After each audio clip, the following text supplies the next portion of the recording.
اور غیبت کے بارے میں اللہ رب العالمین نے یہاں سورہ حجرات میں 26ویں پارے میں ارشاد فرمایا ہے کہ وَلَا يَغْتَبْ بَعْضُكُمْ بَعْضًا، کہ ایک دوسرے کی غیبت بھی نہ کیا کرو۔ غیبت کی تعریف یہ ہے کہ ایک دن نبی کریم صلی اللہ تعالیٰ علیہ وآلہ وسلم یہ تفسیر دیا القرآن میں پیر جسٹس محمد کرم شاہ علی زری رحمۃ اللہ تعالیٰ علیہ آپ نے یہ روایت درج کی ہے کہ نبی کریم صلی اللہ تعالیٰ علیہ وآلہ وسلم آپ نے فرمایا صحابہ سے کہ کیا تم جانتے ہو کہ غیبت کیا ہے؟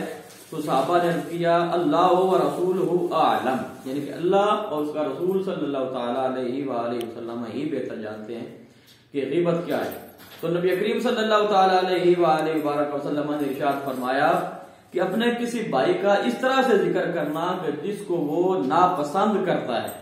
تو صحابہ نے عرض کیا یا رسول اللہ صلی اللہ تعالیٰ علیہ وآلہ وسلم اگر وہ چیز اس میں پائی جا رہی ہے، یعنی کہ ایسی بات ہے جو اچھی بھی نہیں ہے اس میں موجود بھی ہے، تو کیا اس کا ذکر کرنا بھی غیبت ہے؟ تو نبی کریم صلی اللہ تعالیٰ علیہ وآلہ وسلم نے ارشاد فرمایا کہ یہی تو غیبت ہے کہ وہ بات اس میں پائی جاتی ہے تو تم بیان کر، اگر وہ بات پائی ہی نہیں جاتی تو پھر تو تم نے اس کے اوپر ایک بہتان لگایا ہے نا، اور بہتان جو ہے یہ گناہ کبیرہ میں سے ہے۔ ہم لوگ چھوٹی چھوٹی باتیں لے کر کسی کو رسوا کرنے کے لیے، کسی کو ذلیل کرنے کے لیے، کسی کو جو ہے وہ پریشان کرنے کے لیے، اس کو نیچا دکھانے کے لیے، معاشرے میں اس کا سٹیٹس ڈاؤن کرنے کے لیے ہم ایسی باتیں کرتے ہیں، جبکہ اللہ رب العالمین کے محبوب صلی اللہ تعالیٰ علیہ وآلہ وسلم آپ نے تو یہ ارشاد فرمایا ہے کہ من ساتر مسلمن ساترہ اللہ یوم القیامہ، کہ جو بندہ اپنے کسی مسلمان کی پردہ پوشی کرے گا تو اللہ رب العالمین قیامت کے دن اس کی عیبوں کے اوپر پردہ ڈال دے گا۔ یعنی کہ ہمیں حکم تو یہ دیا گیا تھا کہ اگر کوئی عیب یا کوئی نقص کسی میں ہو بھی تو بھی اس کو بیان نہ کریں، اس کو معاشرے میں ذلیل و رسوا نہ کریں، لیکن ہم کیا کرتے ہیں کہ اپنے پاس سے باتیں بنا بنا کے تو دوسرے کو نیچا دکھانے کی یا معاشرے میں اس کو ذلیل و خوار جو ہے وہ کرنے کی کوشش میں جو ہے وہ لگے رہتے ہیں۔ تو اب یہ بات ہے کہ غیبت سے ایک تو بچنا ہے، دوسرا یہ ہے کہ اگر غیبت کسی کی ہے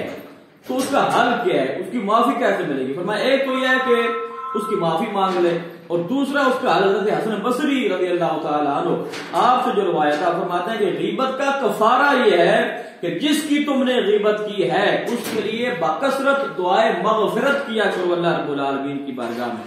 تو یہ ہے اس کا علاج، یعنی کہ اگر آپ نے کسی کی غیبت کی ہے تو اب آپ کو چاہیے کہ اس کے لیے دعائے مغفرت کریں، اپنے لیے بھی مغفرت طلب کریں کہ یا اللہ مجھ سے برا ہو گیا، اس کے لیے بھی دعائے مغفرت کریں کہ یا اللہ اس کو معاف فرما، اگر اس کے کوئی گناہ ہے یا اس کے درجات کو بلند فرما۔ تو غیبت سے ہمیں بچنا چاہیے، یہ بہت بڑا جرم ہے، ایون کہ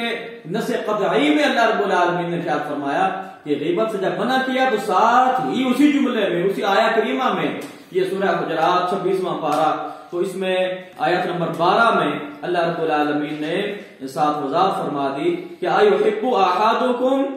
ان یاکل لحم اخیہ میتا فکرہتموہ، کہ اتنا بڑا گناہ ہے غیبت کرنا کہ کیا تم میں سے کوئی یہ بندہ یہ بات پسند کرتا ہے کہ وہ اپنے مردہ بھائی کا گوشت کھائے؟ فکرہتموہ، تو یقیناً تم اس کو اچھا نہیں سمجھتے مردہ بھائی کا گوشت کھانے کو، تو اتنا بڑا گناہ ہے۔ تو ہم لوگ دیکھ لیں کہ ہمارے حالات کیسے ہیں، ہمیں تو موقع جب ہی ملتا ہے کہیں بیٹھنے کا تو اگر کسی کی کوئی اچھائی بھی بیان کریں تو ریاکشن کیا ہوتا ہے دوسرے کا بھی ساڑھے پیچھے پولیس لگی ہے۔ تو بھائی اگر کسی کی اچھائی آپ کو